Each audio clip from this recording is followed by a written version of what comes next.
गरीब की जादुई पानी की रोटी। रामू एक छोटे से गांव में अपनी पत्नी के साथ रहता था। रामू पैसे कमाने के लिए जगह जगह जाकर अचार का व्यापार करता था। वो अपनी पत्नी को अकेला छोड़कर गांव गांव जाके व्यापारी करता था। अरे सुनती हो शीला, जल्दी से मेरा खाना पैक कर दो। मैं नदी पार करते समय ही खाना खा लूंगा। अब मुझे देर हो रही है। हाँ हाँ ला रही हूँ, बस तुम 2 मिनट रुको, बस अभी लाई। हाँ थोड़ी जल्दी करो, मुझे नदी भी पार करनी है। रामू खाना लेकर नदी की ओर चल देता है और उसे पार करके दूसरे गांव में अचार बेचने लगता है। अरे बहन जी, अचार ले लो, बहुत ही स्वादिष्ट है। ऐसा अचार ढूंढने से भी नहीं मिलेगा। अरे भाई साहब, कितने रुपए किलो दिया है? खुशबू तो अच्छी आ रही है। बहन बस 100 रुपए किलो दिया है। सभी गांव वालों को रामू का सारा अचार खूब पसंद आता है। वो सभी लोग रामू का सारा अचार खरीद लेते हैं। अब रामू की काफी अच्छी कमाई हो जाती है। वो सारे पैसे लेकर घर चला जाता है। जैसे ही वो घर पहुंचता है तो उसकी पत्नी बिस्तर पर होती है, जिसको देखकर वो बोलता है, शीला, तुम्हारी तबीयत तो ठीक है?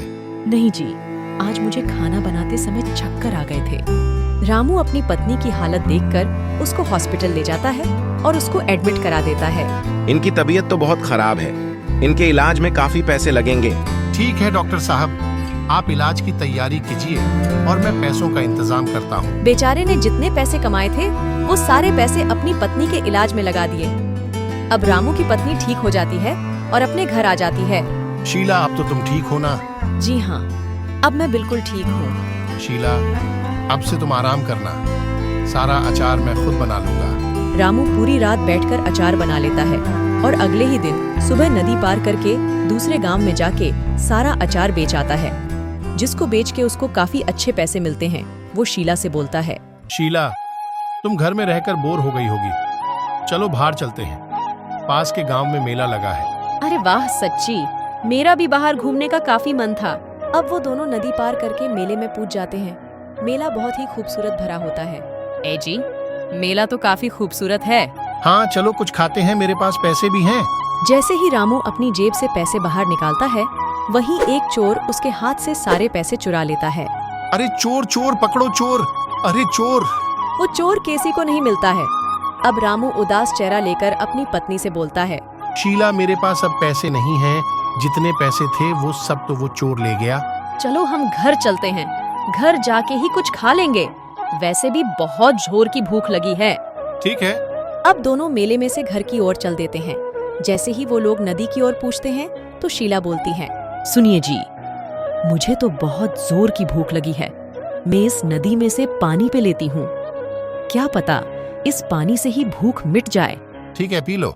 जैसे ही शीला पानी पी लेती है तो वो पानी रोटी में बदल जाता है। सुनिए जी, ये पानी तो रोटी में बदल गया। इतना बोलते ही उस नदी से एक जलपरी प्रकट होती है और उन दोनों से बोलती है, डरो मत शीला, तुम दोनों का बहुत बहुत शुक्रिया मुझे इस श्राप से मुक्ति दिलाने के लिए। किसी ने मुझे श्राप दिया था कि जब तक कोई ईमानदार व्यक्ति इस नदी से पानी ना पी ले, तब तक मुझे इस श्राप से मुक्ति नहीं मिल पाएगी। पर हम इस रोटी का क्या करेंगे?